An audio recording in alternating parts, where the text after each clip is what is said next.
Es cierto que, si miramos el siglo pasado, me gustaría que cogiéramos un momento, hiciéramos un viaje en la historia, porque yo cuando leí esto en su día me llamó muchísimo la atención, porque parece que no venimos de un momento, de una zona de partida complicada. Y si miramos en el siglo pasado, no el pasado, el anterior, en el siglo XIX, había una ley que era la ley de la beneficencia. Y hay hospitales, porque esto era un hospital, hay hospitales que ahora son centros de instituciones importantes. Y si miramos al Parlamento andaluz, allí está el hospital, estaba el Hospital de las Cinco Llagas. Eso fue creado por la hospitalidad provincial en el siglo XIX, hace ya unos cuantos de años, ¿verdad? Esa ley de beneficencia, que como no había una sanidad pública, pues tenía que darle a los más necesitados el cubrirle las necesidades más básicas, que todos sabemos que cuando no se cubren en salud generan un problema que es la enfermedad, incluso la patología te puede llevar a la muerte, y más en esas épocas donde no había políticas en salud pública. Pero sí quiero que conozcáis a un médico curioso de Eslovaquia, que era Philipp Hauser, y que vino también en el siglo XIX, estudió en París, en Berna, vivió en Londres, pero vivió en Sevilla. Y ese médico hizo un estudio epidemiológico de cómo se encontraba la sanidad en Sevilla en el siglo XIX. ¿Sabéis con qué lo relacionaba? Pues mira, os voy a enseñar, no sé si se verá, pero se relacionaba con el número de tabernas, bodegones y restaurantes, el número de ingresos que había en el hospital. Curioso, ¿verdad? Pues siguió avanzando la historia y nos encontramos el seguro al principio del siglo XX, a mediados casi ya en el 1944, el seguro obligatorio de enfermedad, que hablaba un poco de los asalariados. Y hablo de asalariados porque es lo que yo me dedico, ¿no?, a la defensa a ultranza de la clase trabajadora. Poco os voy a hablar de ese tema porque en el año 1978 creo que pasó uno de los hitos más importantes que no podemos olvidar, sobre todo a los amantes de la democracia. Dice un gran constitucionalista que sin democracia no hay constitución y que sin constitución no hay democracia. La Constitución del año 1978, en su artículo 43, marcó un germen para el nacimiento de una de las leyes más importantes que se han hecho en la democracia actual, que es la Ley General de Sanidad, que se la debemos al ministro Ernest Llull. Esa ley, la 14/1986 del 25 de abril, a todos los que nos gusta la sanidad nos sabemos casi de memoria, porque por primera vez habla de un sistema público universal, de cobertura universal, basada en la eficiencia, en la eficacia y sobre todo en empoderar a la ciudadanía, contemplando en su artículo 10 una serie de derechos que son totalmente incontestables actualmente. Pero como todo en la vida, y el papel parece que lo aguanta todo, vinieron los momentos más complicados. Y los momentos más complicados vinieron cuando empezó esta crisis económica financiera sin precedentes, ¿no?, que empezó sobre el año 2007, 2008, 2009, aproximadamente el 2009 empezó ya el ascenso de esa crisis. Y empezaron una serie de recortes dentro de unas políticas austericidas dentro de la Europa más conservadora. Y esos recortes tuvieron su punto de inflexión en un Real Decreto Ley, que fue el 16/2012, bastante duro, no solamente con la cobertura universal de la sanidad, porque expulsaba directamente del sistema a gente, lo expulsaba, y se quedaban sin esa cobertura de tener el acceso gratuito a lo que creemos que es fundamental en esta vida, que es la protección o el derecho a la protección a la salud.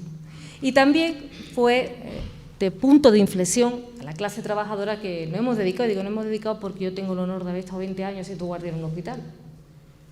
Y hay días que me levanto y me acuerdo muchísimo de mis guardias, de mis pacientes y sobre todo porque una de mis especialidades es la medicina interna. Y echo de menos ese contacto directo con los pacientes y con mis compañeros.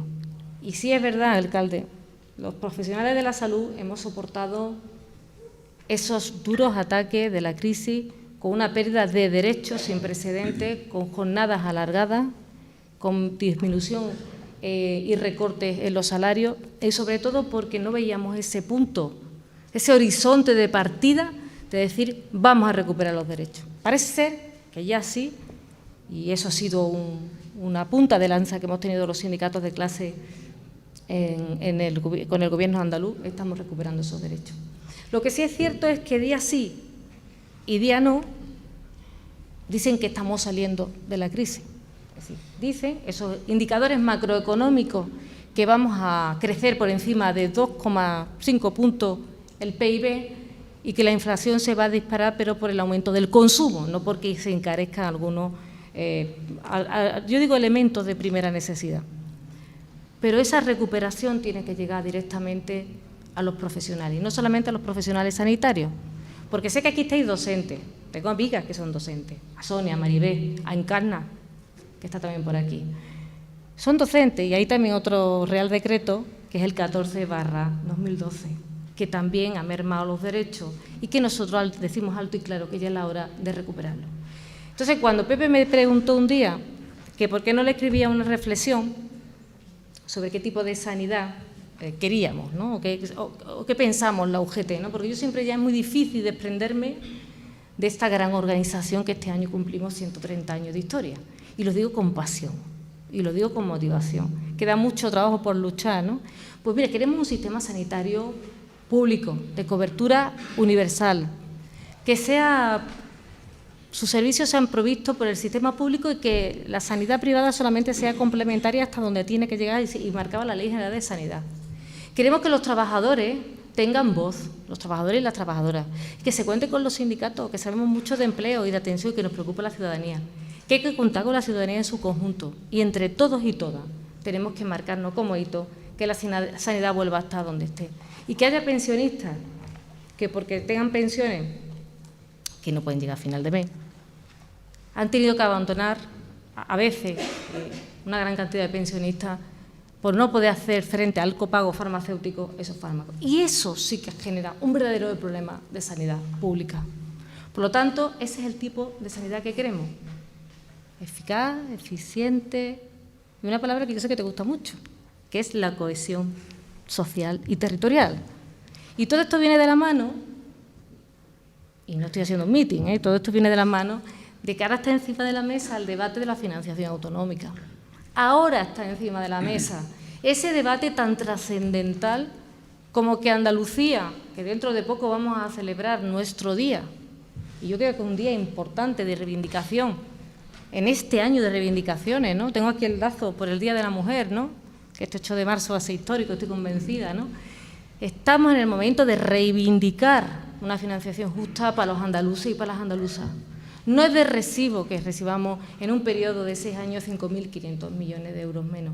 Y por eso pensamos, y yo se lo pedí así a la presidenta cuando hablamos de financiación, que luche porque exista una financiación que sea finalista para la sanidad. Porque el déficit que tiene la sanidad está provocado porque somos de los países que menos invierten porcentaje de PIB del área de la Unión Europea, teniendo un sistema público financiado por los impuestos como es el nuestro, que es un sistema weberiano. Eso lo aprendí de Pepe, me lo enseñó en el máster, que no es bismarckiano, es weberiano. Por lo tanto, ese es el tipo de sanidad que nosotros queremos y desde luego vamos a seguir peleando porque todos los andaluces y las andaluzas vuelvan a tenerlo sin ningún tipo de recorte y que los trabajadores y las trabajadoras vuelvan a tener todos sus derechos intactos. Y si se puede ganar en derecho, mejor que mejor. Bueno, y yo ya no me enrollo más porque hoy venimos a aprender. Yo cuando hablo de Pepe se me nota mucho la debilidad que tengo hacia él. Creo que de las personas que más me ha enseñado a lo largo de toda mi carrera académica, y mira que soy algunas veces testaruda y cuando me obceco en algo, pero yo creo que Pepe fue de las personas que ese año me enseñó a ponerme las gafas de la gestión sanitaria, a querer y amar a la gestión sanitaria. Luego tuve la oportunidad de ser directora de un hospital durante 3 años y todos esos conocimientos los pude aplicar. Pepe es médico, tiene una especialidad en medicina preventiva, tiene 2 plazas en propiedad, yo siempre digo eso porque me parece como muy interesante, ¿no? En la Escuela Andaluza de Salud Pública, donde está en excedencia, y en el hospital, bueno, el hospital clínico, ¿no? Y en Granada, que es su tierra, aunque él es de Guadix. Mire, los que somos de pueblo nos gusta hablar de nuestro pueblo, ¿no? Yo soy de Écija, no soy de Sevilla, y Pepe lleva gala, sé de Guadix. Bueno, ha escrito tantos artículos y artículos de gran impacto que yo creo que sería la lista interminable. Pero quizás lo más interesante de todo es su pelea por la defensa a ultranza de la sanidad pública. Y lo hizo muy bien los años que estuvo en el gobierno de Zapatero. Primero como director general de farmacia y luego como secretario general de Sanidad haciendo una labor encomiable y en su legislatura, pues una de las leyes de las que yo me siento más fan, por decirlo de una forma, es la Ley de Salud Pública y la Ley contra el Tabaco. Me parece una lucha, y fue muy valiente, fue una ley que yo recuerdo que hablábamos, ¿no? Una ley muy valiente en legislar sobre algo que mueve tanto dinero, ¿verdad? Que mueve bastante dinero.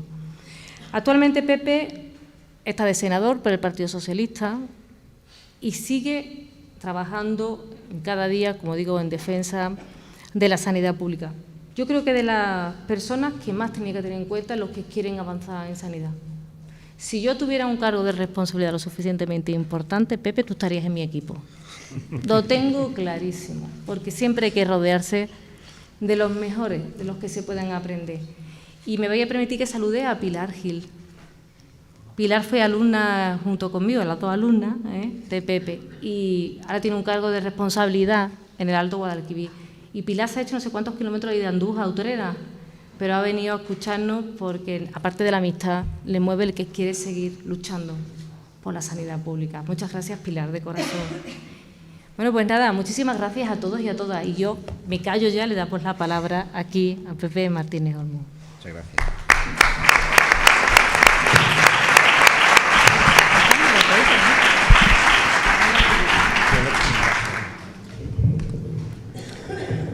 Pues muchas gracias. Lo primero, gracias, alcalde, y gracias también a la hermandad por dejarnos estar aquí esta noche en este sitio tan impresionante. La verdad es que yo la primera vez que he venido me ha parecido un edificio lleno de sabor y bien cuidado, y la verdad es que es un tesoro de estas cosas que los municipios de Andalucía tienen a gala de poder disponer para todos los ciudadanos, ¿no? Y luego también quiero, lógicamente, agradecerte, Carmen, tus palabras y el hecho de que hayas accedido a estar aquí conmigo presentando el libro. Por supuesto que, alcalde, para mí es un honor que puedas estar aquí un rato con nosotros, y además lo que has planteado de las políticas de salud pública que se puedan hacer desde el ámbito municipal, a las que también me referiré. Y bueno, Carmen, llevamos mucho tiempo conociéndonos, trabajando juntos. Tú sabes que yo soy de tu equipo, y porque soy de la UGT y soy una persona que todo aquello que sea para hacer posible que lo público funcione, pues merece la pena, porque pocas cosas en el ámbito de la política pueden tener más sentido que trabajar por el bienestar general. Y en el ámbito de la sanidad, desde diferentes puntos de vista, sean desde el Gobierno, como hemos tenido ocasión de hacerlo, sea desde la oposición, sea desde el sindicato, sea desde el ámbito profesional, de la gestión, etcétera, hay una característica muy importante que tienen todos los que trabajan en el ámbito de la salud y de la sanidad, y es, primero, una enorme vocación de servicio que es correspondida por un importante reconocimiento de la sociedad. Las profesiones sanitarias son de las más queridas por parte de la ciudadanía, ¿no? Y el sistema sanitario, que es de lo que hemos venido a hablar en la presentación de este libro que os hemos entregado para que lo podáis leer tranquilamente, pues la verdad es que la sociedad tiene un enorme cariño por el sistema sanitario y empieza a tener una preocupación por el futuro del sistema sanitario. Las reflexiones que trasladamos en este libro están muy vinculadas a la visión del sistema como un sistema para España, un sistema nacional. Hacemos reflexiones sobre qué pasa también en las comunidades autónomas, pero el enfoque es de sanidad a nivel nacional, porque gran parte de los problemas que hoy tiene la sanidad pública y gran parte de los desafíos que tiene que responder en el futuro, aunque todos tenemos algo que hacer en términos de aportación, incluso en términos competenciales, la responsabilidad fundamental está a nivel estatal, a nivel del Gobierno de España. Que haya un sistema de financiación que dé suficiencia financiera a la sanidad es una responsabilidad estatal, que se defina cómo se tiene derecho a la... Es que el Real Decreto Ley 16/2012 hizo un daño muy grande, no solamente por la cobertura, por quitar la cobertura universal, sino porque cambió el derecho a lo que estábamos pudiendo acceder todos los españoles. En base a lo que se había definido la Ley de 1986 por parte del Gobierno de Felipe González, y lo que luego los socialistas pactamos con el Partido Popular cuando gobernaba Aznar y era ministra Ana Pastor, con la Ley de Cohesión y Calidad del año 2003, nosotros le dimos el ok a esa ley porque aceptaron un par de enmiendas que hacíamos desde el Partido Socialista. Yo estuve trabajando con la Ejecutiva Federal entonces, y la más importante, era que aceptaron que el sistema era universal, que el derecho a la atención sanitaria era para todos los ciudadanos que estuvieran en España, pero no solamente era un derecho universal, sino un derecho a la protección de la salud y a la asistencia sanitaria. Pues el Real Decreto Ley 16/2012 rompió este acuerdo entre los dos partidos, porque lo que hizo fue, entre otras cosas, cambiar el artículo este que habíamos pactado, y además de no ser ya la sanidad universal, por lo tanto, cambiaron el concepto, que ahora comentaré la trascendencia que tiene, definieron que era un derecho a la asistencia sanitaria. Es decir, legalmente no tenemos derecho a la protección a la salud desde el Sistema Nacional de Salud. Eso no quiere decir que la sanidad de las comunidades autónomas no haga acciones de protección a la salud, pero son cambios conceptuales. Y el problema es que eso es una competencia estatal, definir cuál es el criterio de cobertura, quién tiene derecho. Por ejemplo, con esa decisión del Real Decreto 16/2012, no solamente los ciudadanos inmigrantes en situación irregular no tienen ese derecho, aunque luego muchas comunidades autónomas lo han resuelto, sino que se tiene derecho en función de los ingresos y en función de ser asegurado. Entonces, todas las personas que tienen más de 100.000 euros de ingresos no tienen derecho a la atención sanitaria en España. Lo que pasa es que, ¿cuántas personas tienen esos ingresos por encima de 100.000? Como no son tantas, no se nota tanto. Pero incluso esos cambios conceptuales son cambios importantes que, al romper un consenso como el que había, generan dificultades para el futuro. Y lo que hemos planteado en esta reflexión, digo hemos porque es plural. Yo he pedido, afortunadamente, a mucha gente que ha respondido, que responda una pregunta que era muy provocadora. Entre otras, Carmen es una de las personas, de las 80 personas que participan también en las reflexiones que hay en el libro. Les pedí que respondieran una pregunta muy provocadora, porque era: ¿qué sanidad crees que nos merecemos los españoles? Era una pregunta, pues, se puede decir la mejor, bueno, pero ¿qué es lo que nos habéis dicho todos? Pues que, coincidiendo con lo que quiere la ciudadanía, queremos un sistema sanitario universal, público, gratuito, con provisión pública, equitativo y eficiente. Parecen que son palabras, pero si algo ha pasado en el periodo histórico de la democracia, desde que pasamos de un sistema basado en seguridad social a un sistema nacional de salud que crea la ley del año 86 del NAYUC, si algo ha sucedido es que la historia del desarrollo del sistema sanitario es una historia de éxito en España, porque hemos sido capaces, como sociedad, con los gobiernos que han tenido las responsabilidades, de crear un sistema sanitario que en el año 86 solamente tenía la cobertura del 80% de la población, a pasar a un sistema universal, a pesar de estas cuestiones que he comentado, porque quedan pequeños, en términos numéricos, colectivos poblacionales sin cubrir, pero básicamente es un sistema universal, aunque conceptualmente no lo sea. Pero para entender, el gran salto es pasar de un sistema donde solamente había una cobertura del 80% a una cobertura prácticamente universal, pasar de un sistema que era de un país de un nivel de desarrollo relativamente medio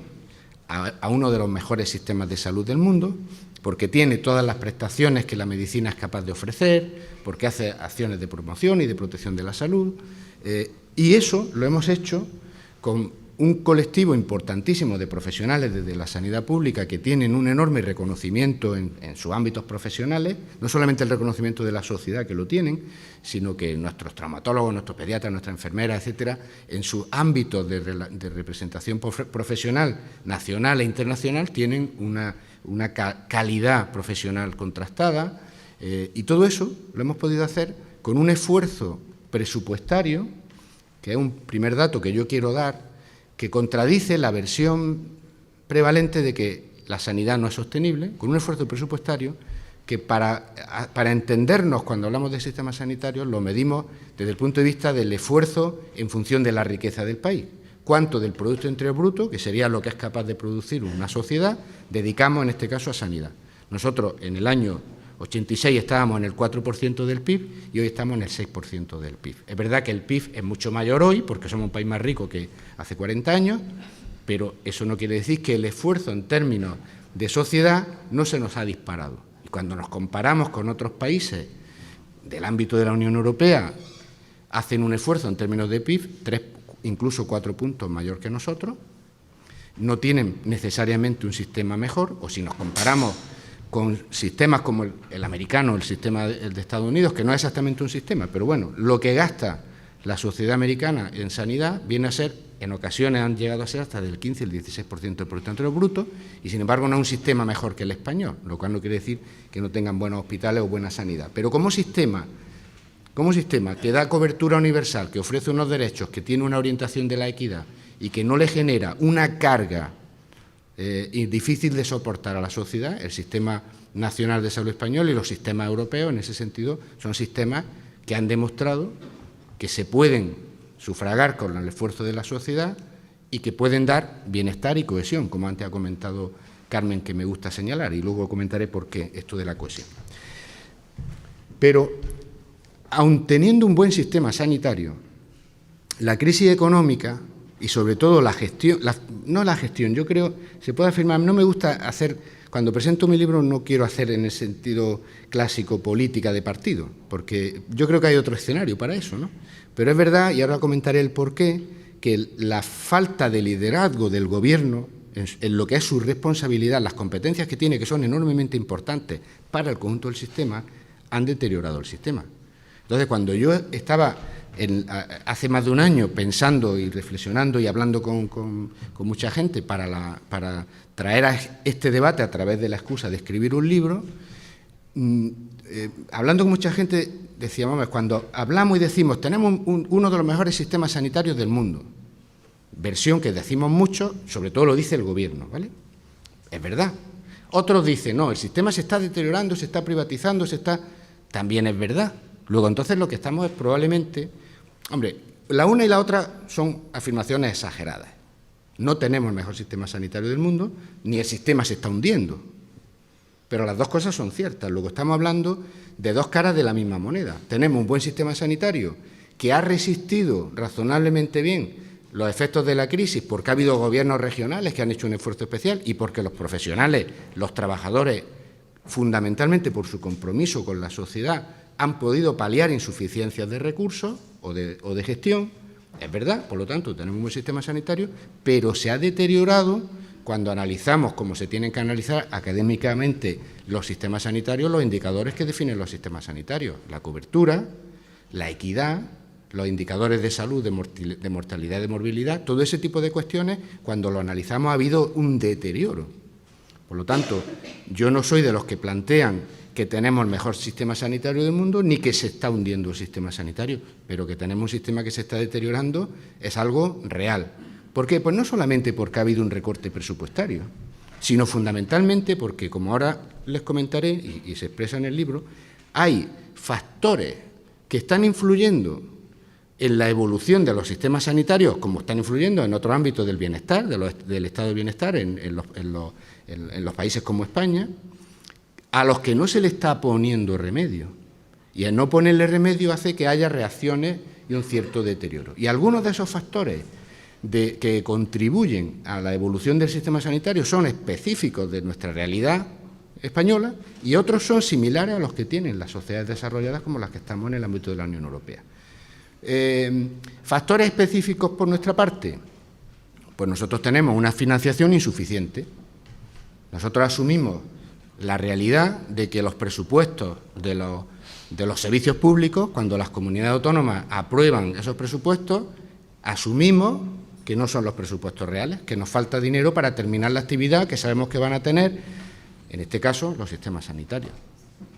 Lo asumimos, no quiere decir que lo aplaudamos, quiere decir que damos por bueno que la insuficiente financiación que tiene la sanidad, porque tenemos un modelo de financiación que, aparte de que la crisis económica ha afectado durante un periodo de tiempo con una caída real de los ingresos, es un sistema de financiación inequitativo y que no nos da suficientes recursos para lo que realmente gastamos, ¿de acuerdo?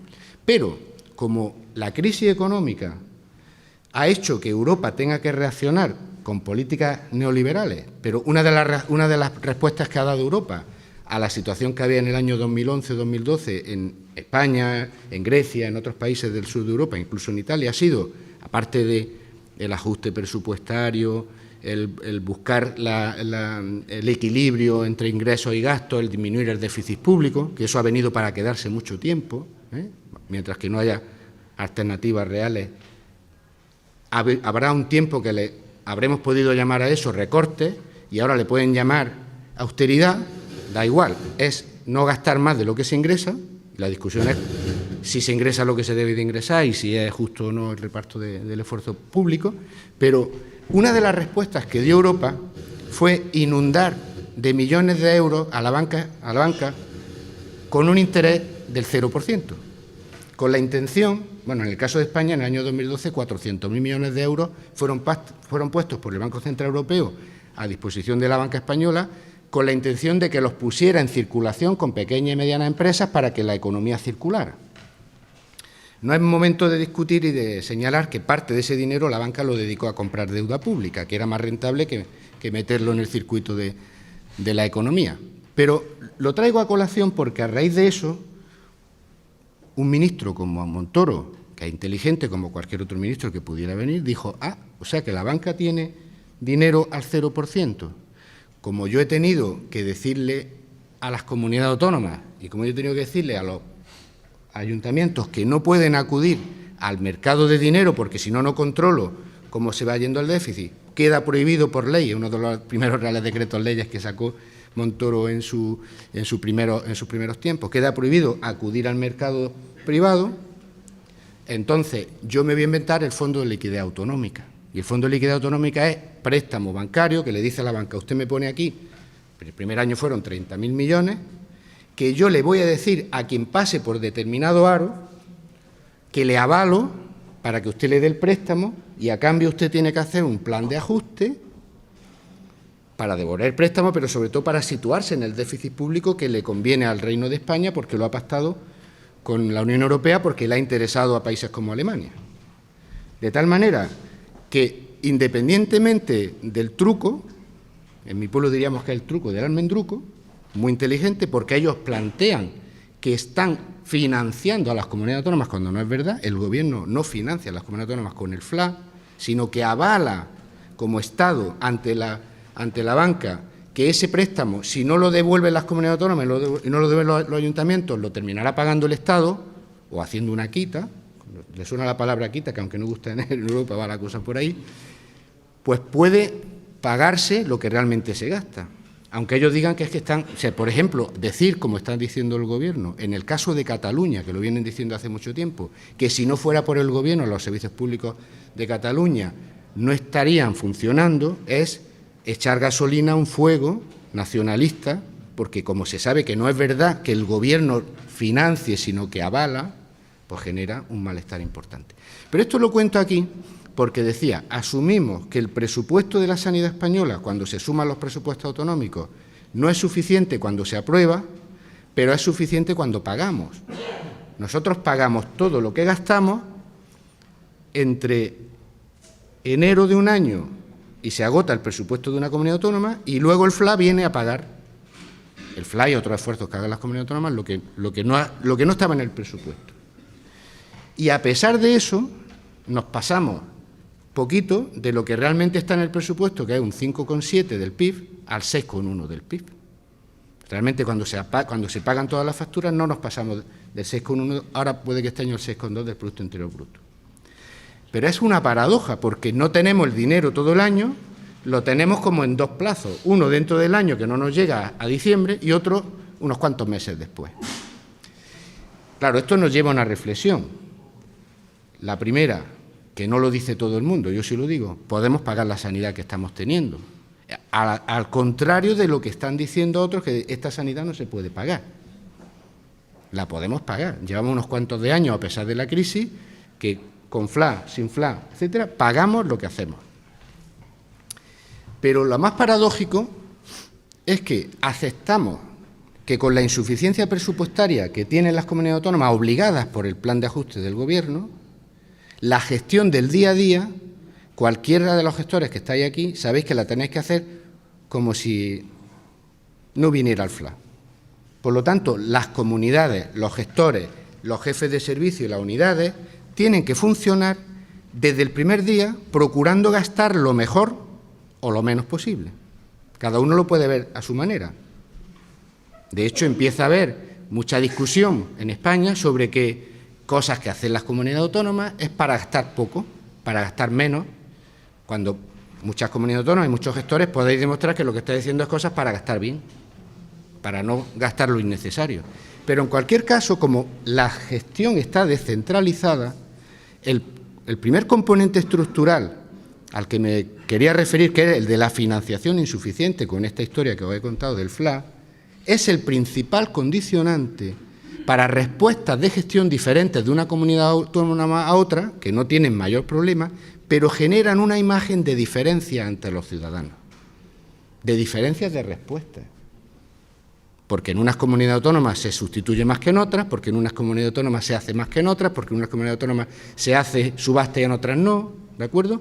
Diferencias de respuestas de gestión, que los que están interesados porque se puedan ver perjudicados con razón o sin razón, emiten a la sociedad que el sistema es diferente. Y si hay algo que no quiere la ciudadanía, es que haya diferencias, sobre todo si le perjudican a su salud, pero las diferencias son una característica que empieza a aparecer recientemente en el sistema sanitario español y que no estaba tan presente en los años anteriores. Y esto es un tema a tener en cuenta. ¿Por qué?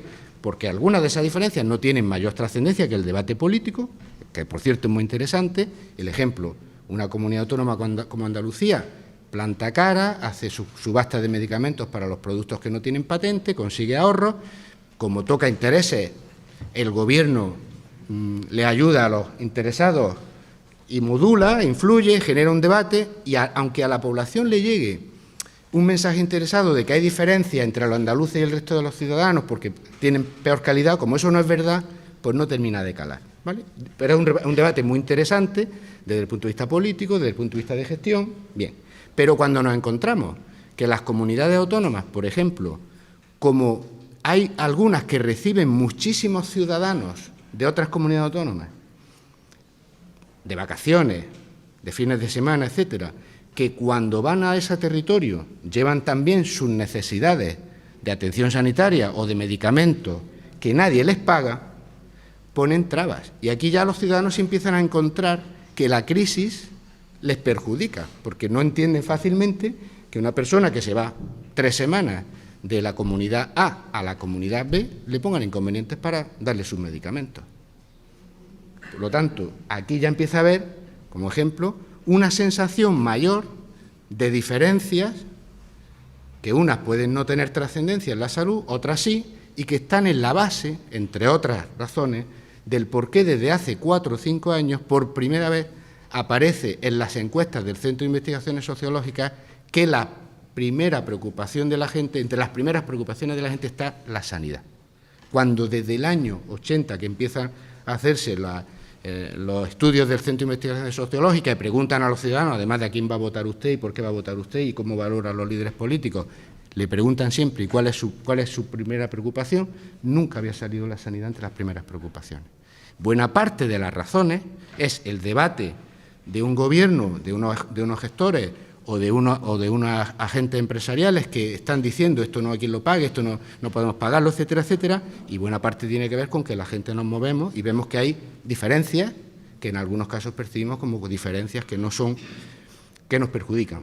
Pero si hablamos de cualquiera de los indicadores, que por cierto los dejamos en el Gobierno, porque muchas veces la gente dice que no se sabe qué pasa entre una comunidad y otra, nosotros dejamos un repositorio de indicadores que construimos desde el Gobierno con todas las comunidades autónomas que permiten comparar los indicadores de una comunidad a otra. Y muchos de esos indicadores se han perjudicado y sobre todo ha habido más diferencias. Entonces, ¿cuál es el problema cuando encontramos diferencias? Pues el problema es si afecta a la salud de la gente, que eso es lo primero que tenemos que percibir, si afecta a la salud de la gente o no, si es un problema de gestión, si es un problema de organización, que luego puede tener su gran debate porque los profesionales pueden no entender por qué en un sitio se organiza la sanidad de una manera y en otro de otra, pero mientras que no perjudique a la gente, el debate es diferente, pues el gran tema, por lo tanto, es que si hay desigualdades que perjudican a la gente, el Gobierno de España, y esto no es una crítica al Gobierno actual, es su responsabilidad desarrollar políticas de cohesión y de corrección de desigualdades. Y el gran problema que hay en España es que no hay políticas de cohesión y de corrección de desigualdades en salud. siendo una competencia exclusiva del Estado. No solamente no las hay, sino que el Fondo de Cohesión que había en los presupuestos generales del Estado el año 2012 se lo cargaron. Y, por lo tanto, políticas que vayan a corregir las desigualdades, pues de esas políticas estamos absolutamente huérfanos, con el deterioro que eso pueda suponer. ¿De acuerdo? Bueno, esto es un ejemplo de un factor particular de nuestro país que no se le ve solución fácil porque el modelo de financiación no termina de cuajar. El Gobierno no termina, y ya veremos cuánto dura esta legislatura y si es capaz de poner encima de la mesa un modelo de financiación que, independientemente de que ponga más o menos recursos, evidentemente tendrá que poner más y será en función de cómo esté la economía, tiene que corregir las desigualdades que hay de financiación actual entre las comunidades autónomas. Y claro, la falta de planificación en ese sentido va deteriorando las posibilidades de respuesta que puedan tener las comunidades autónomas. Y te encuentras comunidades como Andalucía que hacen un esfuerzo muy interesante, pero eso no quiere decir que no haya habido afectación de la crisis en la realidad, y otras comunidades que hacen un esfuerzo totalmente diferente. Y eso es una base importante para que determinadas fuerzas políticas hoy estén planteando revisar el estado de la autonomía, lo cual cada uno tiene su derecho a plantear lo que quiera, pero en el ámbito como mínimo de la sanidad sería un error, porque si algo ha avanzado el sistema sanitario en estos 40 años ha sido precisamente por poner en manos de las comunidades autónomas la responsabilidad de dar respuesta a los preceptos constitucionales, a los preceptos de la Ley General de Sanidad y, además, hacerlo con el control que siempre tiene la ciudadanía cuando está más cerca de las instituciones. Y para eso no hay más que mirar en términos de evidencia de gestión cómo era la sanidad en los años 80, cómo era la sanidad en los años 90, cómo era la sanidad a partir del año 2000, y he fijado solamente estos periodos porque, por ejemplo, en el año 80 solamente había unas cuantas comunidades autónomas transferidas, en el año 90 otras cuantas comunidades transferidas, y el salto se da a partir del año 2000. La mitad de la población española hasta el año 2002 estaba gestionada su sanidad por el Ministerio. Y, sin embargo, las desigualdades eran impresionantes, porque no es la cuestión el que esté en el centro o en la periferia, si se quiere ver desde el punto de vista de la centralización. La experiencia ha sido, y si no, porque no quiero irme al periodo de Franco, pues independientemente de lo que hiciera Franco, el Insalud con Franco centralizado también era desigual. Y si no, que se lo digan a Andalucía, se lo digan a Extremadura, comparado con lo que pasaba en Madrid o en Cataluña. Y era un sistema centralizado. Por lo tanto, es un debate interesante, pero el que haya diferencia y no haya respuesta abona un debate complicado para el futuro. ¿De acuerdo? Esto está planteado aquí como algo que tendremos que ver cómo lo resolvemos, pero que está condicionando cómo puede un gobierno autonómico determinado responder a lo que ahora son elementos que son muy generalizados en los sistemas de países desarrollados y a los que, en función de cómo respondamos, podremos tener un sistema sanitario que es lo que a nosotros nos interesa, porque podemos hablar del pasado lo que queramos, a nosotros nos interesa el sistema sanitario del presente y del futuro.